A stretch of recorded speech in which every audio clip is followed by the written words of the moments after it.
Continuing my rebuild of the never-released ZX81 game Caverns. In this video I'm going to look at some code improvements to the game and also some additional ways to debug the code. So the first thing I'm going to look at is adding some character definitions to the code. So at the moment all the characters are held in the code as magic numbers. So for instance the alien character is a 52 or the dual is a 23. So in the code it's actually got those numbers, but this isn't too helpful when you try to read the code unless you can actually remember all those numbers. So what I've done here is I've added some character definitions. So I know that the space character is a 0, the alien is a 52, so I can then use these character definitions in the code. So here we see the code in the alien function, and here the code is checking what character the alien is about to move on to. So instead of having a magic number here, CP, and then a magic number, I've been able to put in the character definition so I can see clearly that the first one is checking if there's hard rock. If it is, it'll drill the block. And then soft rock, it just moves on to that space. If it's a space character, it just moves on.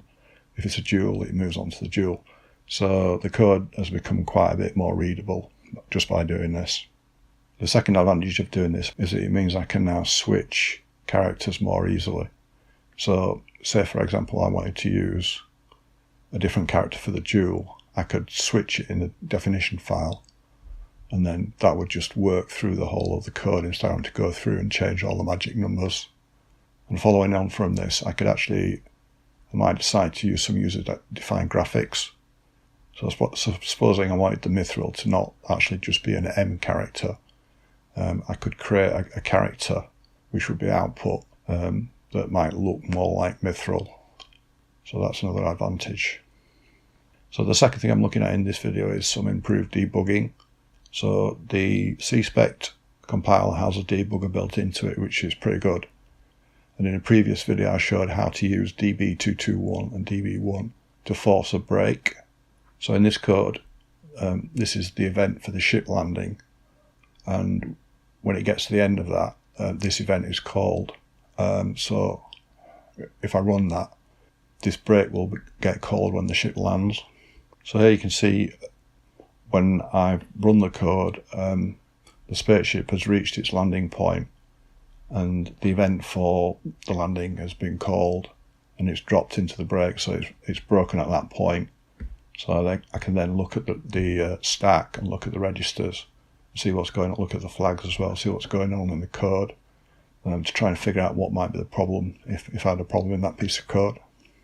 But in some cases your debugging isn't quite as simple as that. You don't have an event that you can hang a break off, and sometimes you're just watching the screen and something will happen which causes a problem in the code, but it's more difficult to decide where to put the break point.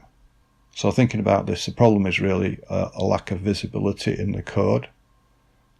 So whereas in a modern debugger you can have watch points, in the C-Spec debugger you don't have that sort of thing. So to get greater visibility in what's going on in the code, I decided I needed some way of outputting parts of the memory to the screen while the program's running. So what I've done is I've created a function output block, and you pass in an X and Y position and then the source of the memory that you want to output, and then a count of how many bytes you want to output up to a maximum of 8, which is all I can fit on in the 32 columns for the ZX81. So when this output block is called, it'll output that memory to the screen.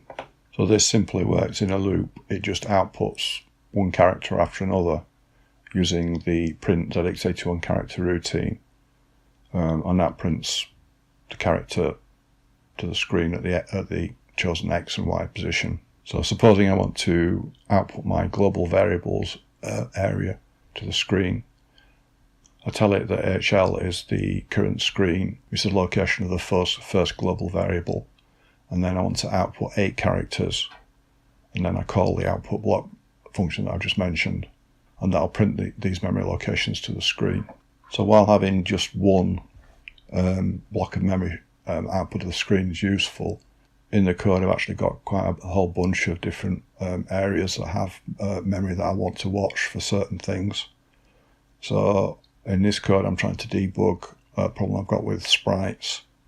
So I'm actually outputting 7 different areas of memory to the screen. So I've got 7 lines of memory being watched and output to the screen. And as I work on different parts of the code I can change all this, so I might just then decide to comment out the sprite stuff if I'm working on a different part of the code.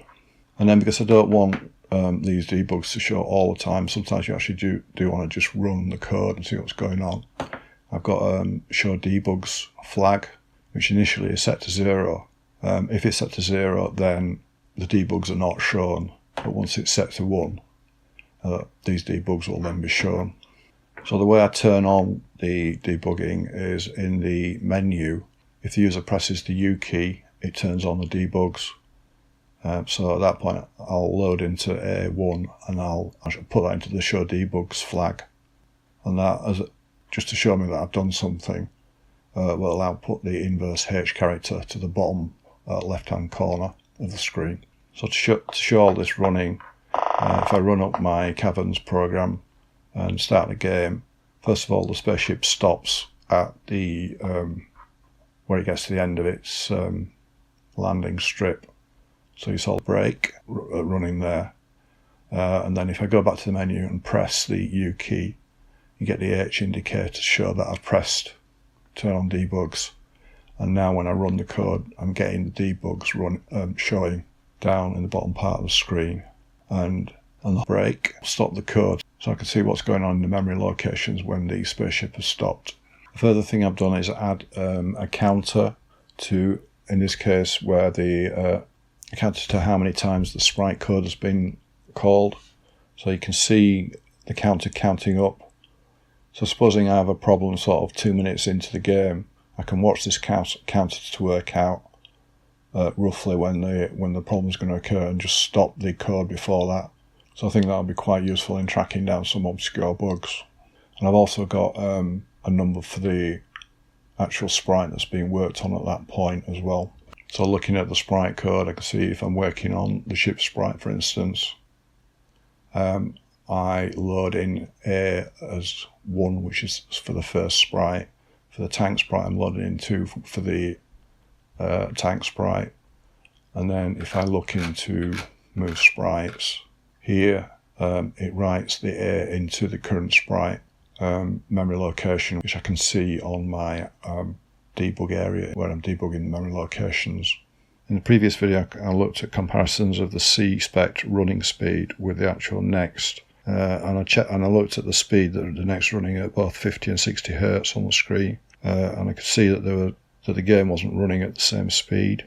On Facebook there was conversation about why some games run at 50 and some run at 60, and the general problem you get is you might get sprite tearing. If the game's supposed to run at 50 but it has been set to run at 60, some games will time the way that they run to what's being output to the screen. So developers might use the halt instruction down here on the Chunty website. He discusses the halt instruction and how that can be used for timing purposes. So this is something that I need to look into for my Caverns game. Do I need to use halt? Will that actually improve the game or not? So I can try adding the halt instruction to my code and see if that does have any impact, and see if maybe C-spec, if I use that, will run at the same speed as the next. So these are a few things that I've been looking at in the last week. In the next video I'll go on to look at something different. Thanks for watching.